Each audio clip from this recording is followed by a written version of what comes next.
Saludos. En esta ocasión tendremos la introducción al curso COM 2501, Estructuras Computacionales Discretas 1. Nuestros objetivos principales son los siguientes. En primer lugar, que podamos explicar la diferencia entre sistemas continuos y los sistemas discretos.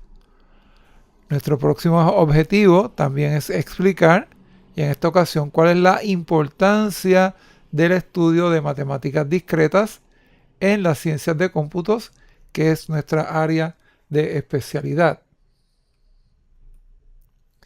Vamos a ver ahora un poco de qué son las matemáticas discretas y las matemáticas continuas.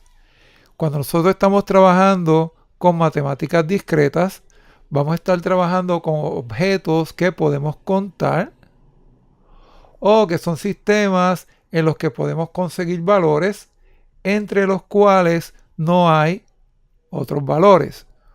Por ejemplo, si nosotros tenemos los estudiantes en un salón, la cantidad de estudiantes que hay en el salón lo podemos manejar como un sistema discreto porque podemos contar cuántos estudiantes hay. O hay uno, o hay ninguno, o hay 15, o hay 20, o hay 25. Así que tenemos ahí un sistema discreto, podemos contar los estudiantes. También, si tenemos el conjunto de los números enteros, también es un sistema discreto. Podemos contarlos, 1, 2, 3, 4, 5.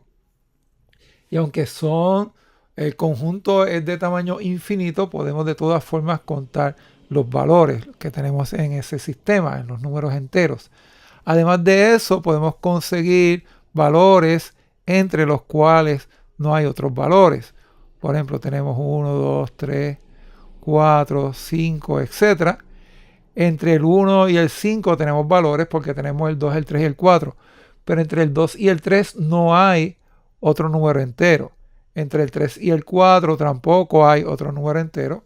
Así que esto es un sistema discreto. Por el otro lado, tenemos también las matemáticas continuas, y esas son las que trabajan con valores entre los cuales siempre hay más valores. Por ejemplo, si estamos trabajando con los números reales, podemos tener el 1, el 2, el 3, pero a diferencia de los números enteros, que entre el 1 y el 2 no hay otro número, entre el 1 y el 2 podemos tener el punto 5, pero entre el punto 5 y el 2 tenemos el punto 75, y así siempre entre cualesquiera dos valores tenemos realmente infinitos valores. Así que tenemos un continuo, entre cualesquiera dos valores tenemos un continuo, no hay un brinco. Aquí del 1 se brinca el 2, sin embargo, entre el 1 y el 2, en los números reales tenemos infinitos números, podemos ir por un continuo de valores para llegar desde el 1 hasta el 2.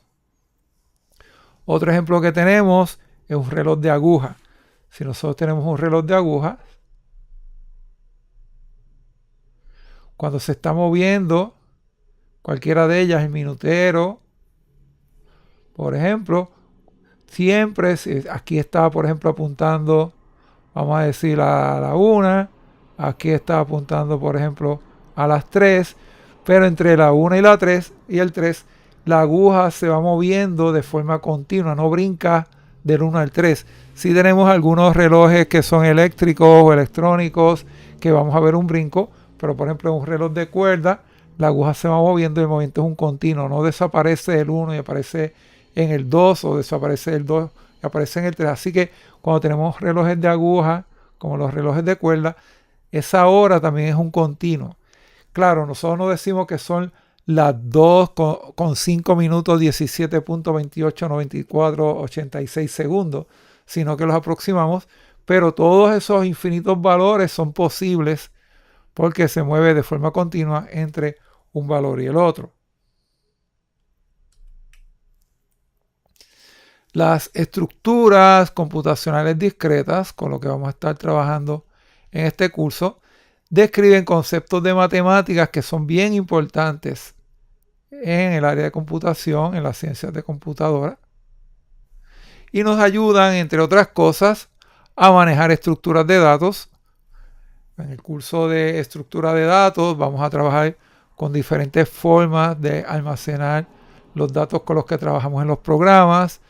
Ya quizás han visto algunos de ellos como los arreglos, pero vamos a tener otras estructuras como las listas encadenadas, donde tenemos valores y esos valores están en una estructura que apunta al próximo valor o a otro valor en esa lista. También vamos a tener estructuras que son árboles. En este caso, si fuera un árbol genealógico, donde arriba tenemos el origen o el primer valor y ese valor apunta a otros valores que están debajo, que eso es lo que se conoce como un árbol. También tenemos otras estructuras que se conocen como redes, donde por ejemplo esta estructura podría presentar cada uno de los circulitos que fuera un nodo, podría representar un lugar, y nosotros tenemos diferentes formas de llegar de un lugar a otro, y entonces por medio de estructuras discretas nosotros podemos representar esta red de localizaciones que vamos a llamar nodos y los caminos por los que podemos llegar. Pues la representación también la hacemos con estructuras computacionales discretas. Nos ayudan a representar valores. Al hacer un uso efectivo de la memoria utilizando las estructuras adecuadas, podemos reducir el uso de memoria en nuestro sistema y en nuestras aplicaciones. Podemos determinar las probabilidades de que ocurran eventos. Podemos reducir el tiempo de procesamiento de datos, porque si almacenamos de forma más efectiva, más eficiente los datos, el tiempo de procesamiento va a ser menor. Y hay una infinidad de cosas para las cuales nos ayudan las estructuras computacionales discretas. Aquí tenemos un reloj a la izquierda, que es un reloj de cuerda con las agujas, y a la derecha tenemos un reloj digital. El reloj de la izquierda representa un sistema continuo. Los sistemas continuos también se le conoce como sistemas análogos. Y tenemos infinitos valores en un sistema continuo o un sistema análogo. Aquí, por ejemplo, tenemos la aguja de los segundos. Y aquí tenemos, por ejemplo, 30, 35, 40, 41, 42 segundos. Así que por ahí tendríamos el 42. Tenemos por aquí esta línea. Representa los 42 segundos. Y esta otra línea que está por aquí representa los 43 segundos. Y si vemos la aguja roja, no está más allá del 42, pero no ha llegado al 43. Y entre el 42 y el 43 hay infinitos valores. Así que aquí nosotros podemos decir que la hora es las 2. Y aquí tenemos y 21 con 42 punto algo, si lo fuéramos a decir con todos los lugares decimales, y entre las 2 y 21 con 42 y las 2 y 21 con 43 hay infinitas horas distintas porque el valor es continuo. Claro, nosotros no necesariamente lo vamos a decir con esa precisión, y en el día a día generalmente tampoco somos tan precisos, a veces hasta obviamos los segundos, incluso aproximamos los minutos, ya que decimos, son las 2 y 20. No decimos necesariamente son las 2 y 27 y lo aproximamos, decimos son las 2 y 22, sino que lo aproximamos. Ese es el caso del reloj análogo, el reloj de aguja convencional de cuerda, en el que nosotros tenemos un sistema continuo, aunque podría ser también de batería o eléctrico, no tiene que ser necesariamente de cuerdas para ser análogo. Lo que lo hace análogo es que hay infinitas posibles horas que se pueden representar con ese reloj. Y acá tenemos un sistema discreto que está representado con el reloj digital, y se llama digital porque representa dígitos. Tenemos dígitos para las horas. Y aquí tenemos las 10 y 58 minutos con 50 segundos. Y después de las 10 y 58 con 50, el próximo valor va a ser las 10 y 58 con 51. no hay una hora que se represente en la pantalla entre 50 segundos y 51 segundos. Por eso es que es discreto, porque podemos conseguir valores, como en este caso, entre los cuales no hay otros valores. Aquí, si fuera entre los 50 segundos y 51 segundos, tenemos infinitos valores entre todos ellos, que la aguja va a pasar por todos ellos. Aquí no, aquí está en el 50 y del 50 va a brincar el 51, así que nuestro sistema es un sistema discreto. Así que las ciencias de cómputo, las ciencias de computadoras están fundamentadas en las matemáticas discretas. Y esto nos ayuda a crear y a manejar la toma de decisiones cuando tenemos condicionales, como cuando tenemos un if con una condición.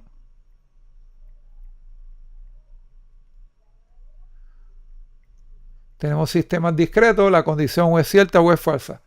No es como un valor real que tiene infinitos posibles valores. Tenemos una condición, la condición es cierta o es falsa, así que los valores lógicos son sistemas discretos. Pues podemos contar los valores que tenemos en ese sistema. También nos ayudan a crear y a manejar algoritmos, sobre todo cuando tenemos las estructuras de datos donde almacenamos lo que es importante para nuestra aplicación. Nos ayuda a trabajar con bases de datos, a determinar probabilidades y a muchísimas otras cosas más. Es un fundamento de la ciencia de cómputo, la matemática discreta, porque no trabajamos en general, o sea, no estamos trabajando con valores análogos, sino que trabajamos con valores discretos. Y dentro de la computadora, al final del día, todo se convierte en voltajes altos y voltajes bajos, y podemos pensar que los voltajes bajitos los podemos representar con un 0, los voltajes altos con un 1, o viceversa. El voltaje alto podría representarte con un 0 y los voltajes bajitos con un 1. O podemos ver como que todo lo que está dentro de la computadora son interruptores, y los interruptores están encendidos o están apagados. Así que todo lo que se representa con esto va a ser combinaciones de ceros y unos, combinaciones de encendido y apagado, y eso lo podemos contar. No hay algo entre encendido y apagado, o está encendido o está apagado, o tiene un 0 o tiene un 1, así que todo lo que formemos con ellos son valores también discretos. Entonces, luego de dicho todo esto, ¿por qué debemos estudiar matemáticas discretas si estamos en ciencias de computadora? Porque nos ayuda, por ejemplo, a determinar cuál es la probabilidad de que se ejecute un enunciado, o sea, una instrucción en un programa. Nosotros tenemos, por ejemplo, un condicional.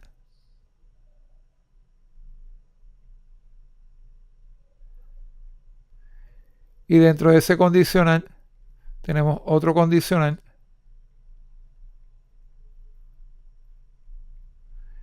Y dentro de ese condicional tenemos, por ejemplo, otro condicional. Y cada uno de ellos tiene su parte cierta y tiene su parte falsa, que va asociada con el else.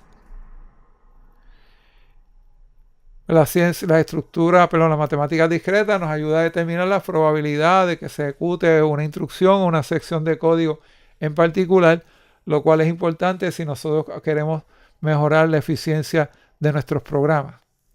En el área de seguridad también nos ayuda a determinar las posibles combinaciones, cuál es la cantidad de combinaciones posibles que puede tener un password, dado que damos unas restricciones de qué puede tener el password. Por ejemplo, si el password puede tener entre 8 y 16 caracteres, donde los caracteres pueden ser letras, mayúsculas o minúsculas, pueden ser dígitos, puede ser el signo de número, el signo de interrogación, el positivo y el negativo, por ejemplo.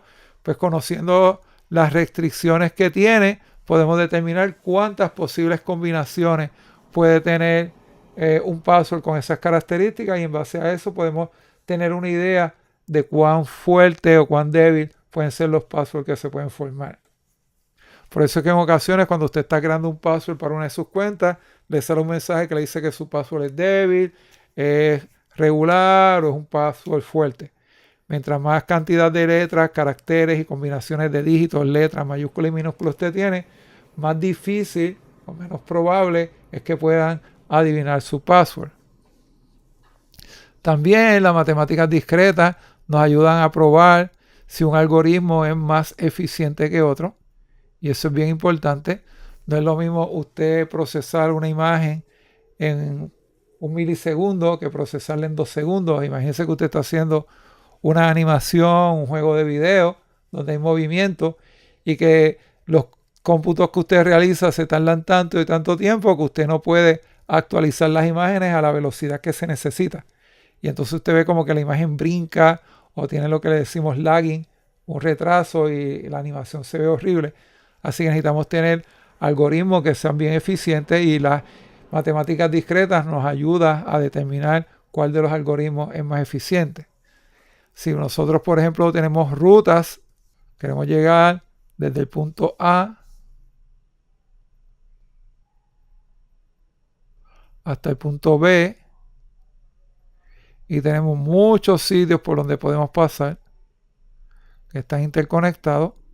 Esto podría ser carreteras entre pueblos, pero también podría ser conexiones entre enrutadores o routers para que viaje un paquete desde un país hasta otro cuando nos conectamos al internet. Y en algunas ocasiones podría haber mucho tráfico por aquí, así que por esa ruta es lenta, así que uno de los paquetes de un pedacito de la data que usted está enviando desde el punto A hasta el punto B se va por aquí, pero es posible que luego estos dos tengan un tráfico bastante pesado y este entonces ahora esté más liviano, así que entonces en ese momento, pues por donde se debe enviar la data es por esta conexión que está acá, porque va a ser más rápido, así que sus paquetes van a ir por diferentes rutas y entonces cuando lleguen todos aquí al punto B se tienen que organizar nuevamente y la forma de hacerlo de la forma más rápida posible es nosotros utilizando algoritmos para manejar redes y determinar la ruta más rápida o la ruta más corta, y eso es parte de lo que vamos a ver en el curso. Así que yo confío en que el curso le va a resultar interesante y le va a ser de mucha ayuda en sus próximos cursos y en su carrera profesional en el área de ciencias de computadora. Hasta la próxima.